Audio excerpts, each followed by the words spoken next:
শতাব্দী মানব সভ্যতার বিকাশ ঘটেছিল ভারতবর্ষের অরণ্যভূমিতে। আমাদের দেশের মুনি ঋষিরা জানতেন অরণ্যের সাথে আমাদের সম্বন্ধ কি নিবিড় আত্মীয়তার। মানুষের ক্ষুধার অন্ন সে জুগিয়েছে, লজ্জা নিবারণের জন্য দিয়েছে বাষ্পন,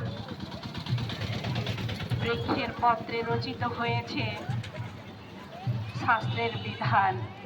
যজ্ঞকর্মে সমিধ হওয়ার জন্য সে নিজেকে আত্মাহুতি রূপে দান করেছে, মানুষের সুখে জুগিয়েছে ওষুধ আর পুষ্প সম্ভার, নিবেদিত হয়েছে দেবতার পায়ে। তার দেওয়া অক্সিজেন আবহাওয়াকে করেছে নির্মল। মানুষের পরিত্যক্ত ক্ষতিকারক কার্বন